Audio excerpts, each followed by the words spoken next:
اعوذ باللہ من الشیطان الرجیم بسم اللہ الرحمن الرحیم۔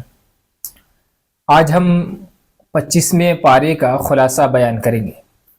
25ویں پارے کی پہلی آیت میں اللہ تعالیٰ نے فرمایا الیہ یغد علم الساعہ۔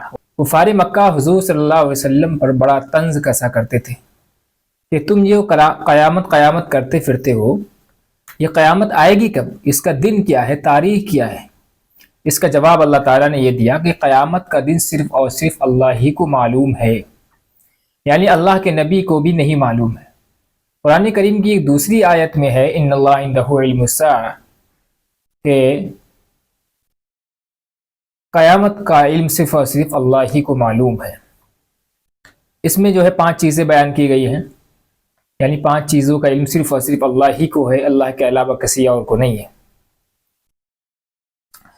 پھر آگے فرمایا وَإِذَا أَنْعَمْنَا عَلَى الْإِنسَانِ أَعْرَضَ وَنَأَىٰ بِجَانِبِهِ وَإِذَا مَسَّهُ الشَّرُّ فَذُو دُعَاءٍ عَرِيضٍ۔ یہ انسان کی ایک فطرت ہے، جب خوشحالی میں ہوتا ہے، جب اس کے پاس مال و دولت اور خوشحال چیزوں کی فراوانی ہوتی ہے تو وہ اللہ کو بھول جاتا ہے، اللہ سے دعائیں کرنا چھوڑ دیتا ہے، سستی کرنے لگتا ہے۔ لیکن جب مصیبت آتی ہے تو مسجد کی طرف دوڑتا ہے۔ تو اللہ تعالیٰ نے یہی انسان کی حالت کو بیان کیا ہے، اور یہ بتایا ہے اس آیت کے ذریعے کہ انسان کو ہر حال میں اللہ کو یاد کرتے رہنا چاہیے، اللہ کو بھولنا نہیں چاہیے۔ پھر آگے اللہ تعالیٰ نے فرمایا ہے تکاد السماوات یتفطرن من فوقہن والملائکۃ یسبحون بحمد ربہم ویستغفرون لمن فی الارض۔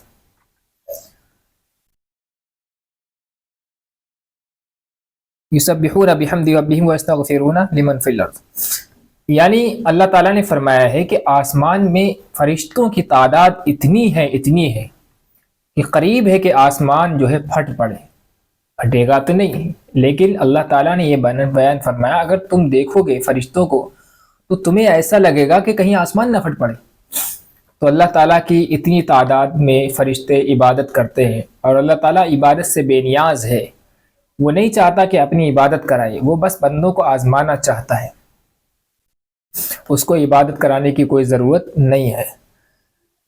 آگے فرمایا قل لا اسألکم علیہ اجرا الا المودۃ فی القربى، کہ حضور صلی اللہ علیہ وسلم پر جو کفار مکہ ظلم ڈھاتے تھے، تکلیفیں دیتے تھے، تو اللہ کے نبی کے ذریعے فرمایا گیا کہ میں جو آپ کو تبلیغ کر رہا ہوں، اس تبلیغ کے بدلے میں آپ سے کچھ چاہتا نہیں ہوں، یعنی کچھ اجرت نہیں مانگتا ہوں، بس یہ تم کم سے کم میری رشتہ داری کا ہی خیال رکھو، میں تمہیں میں ایک آدمی ہوں اور اپنا آدمی سمجھ کر ہی میری بات مان لو، یہ کہلوایا ہے۔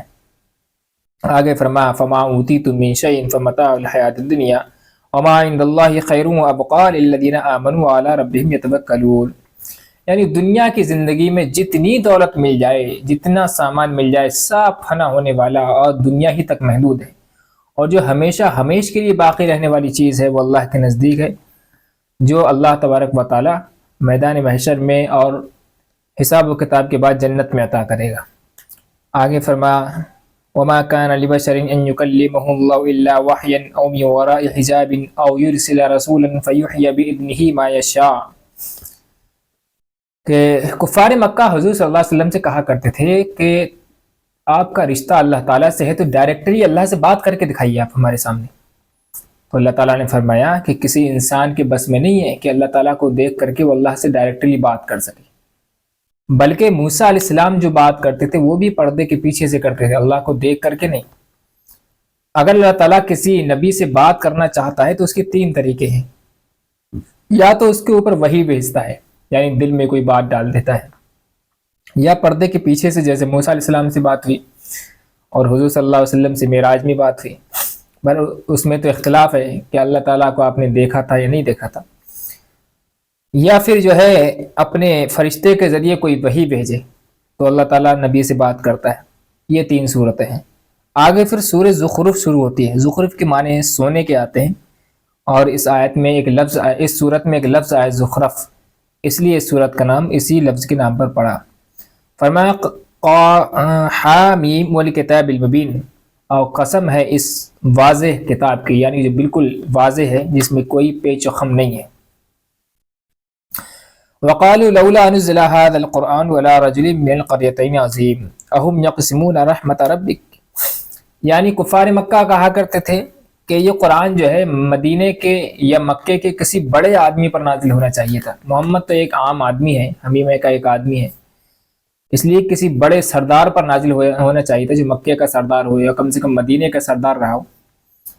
اس کو فرمایا کیا تم جو ہے اللہ کی رحمت کو تقسیم کرنا چاہتے ہو کہ کس کے حصے میں یہ رحمت آئے؟ اللہ تعالیٰ جس کو چاہتا ہے اپنی رحمت سے نواز دیتا ہے۔ پھر فرمایا وَمَن يَعْشُ عَن ذِكْرِ الرَّحْمَنِ نُقَيِّضْ لَهُ شَيْطَانًا فَهُوَ لَهُ قَرِينٌ، اور جو اللہ کے رحمان کے ذکر سے یعنی نماز سے عبادت سے منہ موڑ لیتا ہے تو اللہ تعالیٰ اس کے اوپر شیطان کو اور مسلط کر دیتا ہے۔ اور یہ حقیقت ہے، جتنا اللہ سے دور بھاگو گے، اللہ سے دوری اختیار کرو گے، شیطان آپ پر اتنا ہی زیادہ مسلط ہوتا چلا جائے گا۔ جتنا اللہ سے قریب ہوگے، اللہ سے مانگتے رہو گے، شیطان آپ کے اوپر حاوی نہیں ہو پائے گا، آپ کے اوپر شیطان کا بس نہیں چلے گا۔ یہ قرآن کریم کی اس آیت میں بتایا۔ فرمایا وَلَمَّا ضُرِبَ ابْنُ مَرْيَمَ مَثَلًا إِذَا قَوْمُكَ مِنْهُ يَصِدُّونَ،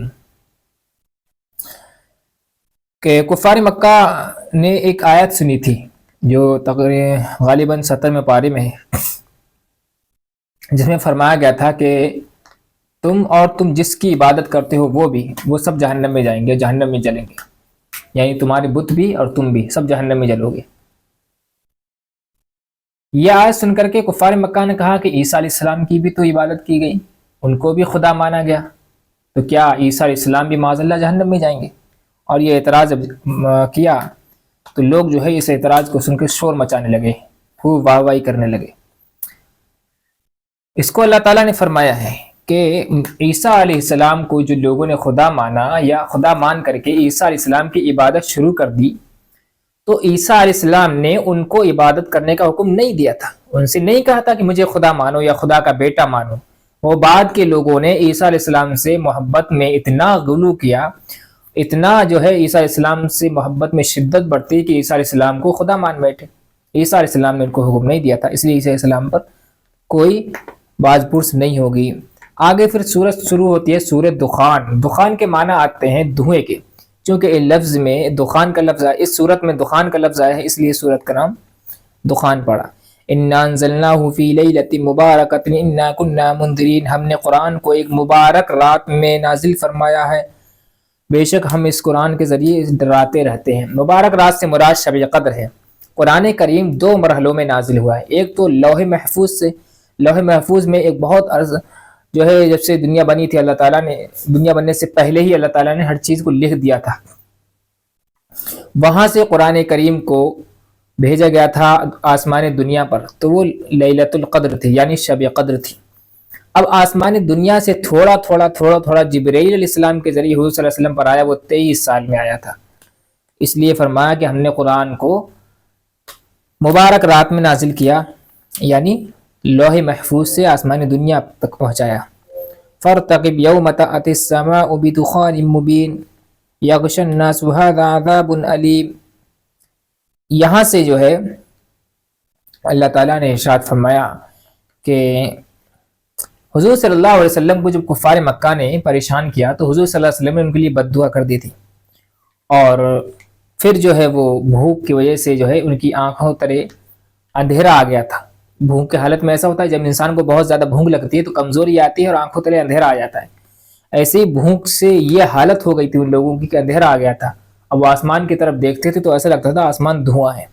اسی کو بیان فرمایا اس آیت میں، ان شجرۃ الزقوم طعام الاثیم کالمہل یغلی فی البطون کغلی الحمیب، اس میں جو ہے جہنم کا کھانا دکھایا گیا ہے، معاذ اللہ، اللہ تعالیٰ ہم سب کی جہنم سے حفاظت فرمائے۔ کتنی جو ہے سخت چیزیں ہیں جہنم میں، ایک درخت ہوگا جس کا نام زقوم ہے، اس کی کڑواہٹ کا یہ حال ہے، اگر اس کا ایک قطرہ سمندر میں ڈال دیا جائے تو پورا سمندر کڑوا ہو جائے گا۔ اس کو بیان فرمایا طعام الاثیم، یہ گناہگار کا کھانا ہوگا، اللہ تعالیٰ ہم سب کی حفاظت فرمائے۔ کالمہلی، تلچھٹ کی طرح ہوگا، تیل کی تلچھٹ ہوتی ہے، یغلی فی البطون، جو پیٹ میں پہنچے گا تو پیٹ میں جوش مارے گا، کھول پڑے گا پیٹ کو، کغلی الحمیم، جیسے گرم کھولتا ہوا پانی ہوتا ہے۔ آگے پھر سورہ جاسیہ اللہ تعالیٰ نے شروع کی ہے، جس کے معنی آتے ہیں گھٹنوں کے بل چلنا۔ جب قیامت کا دن ہوگا، میدان محشر میں لوگ جو ہے جمع ہوں گے تو کچھ لوگ جو ہوں گے وہ گھٹنوں کے بل چل کر جا رہے ہوں گے۔ اس کو فرمایا ہے، اسی کو فرمایا، اسی کا لفظ اس صورت میں آیا ہے۔ آگے فرمایا ثم جعلناك على شریعۃ من الارض فاتبعها ولا تتبع اهواء الذين لا يعلمون، کہ ہم نے جو ہے شریعت اتاری زمین پر، پھر ہم نے آپ کے لیے آپ کو شریعت پر بنایا ہے جو کہ زمین پر ہے۔ شریعت دو چیزیں ہوتی ہیں، یا تو عقیدے یا عمل، یعنی احکام۔ عقیدے سے مراد یہ ہے کہ ہم اللہ کو ایک مانیں، فرشتوں پر ایمان لائیں، اس کے رسولوں پر ایمان لائیں، اس کی کتابوں پر ایمان لائیں، قیامت کے دن پر ایمان لائیں، دوبارہ زندہ ہونے پر ایمان لائیں۔ یہ کیا ہے؟ یہ سب عقیدے سے تعلق ہے۔ اسی طرح احکام ہے، یعنی مسائل ہے، کیا چیز جائز ہے، کیا ناجائز ہے، کیا حلال ہے، کیا حرام ہے، یہ بھی ایک شریعت ہے۔ تو یہاں سے ہم نے 25ویں پارے کا خلاصہ بیان کیا۔ آئندہ انشاءاللہ 26ویں پارے کا خلاصہ بیان کریں گے۔ اللہ تعالی ہم سب کو عمل کی توفیق عطا فرمائے۔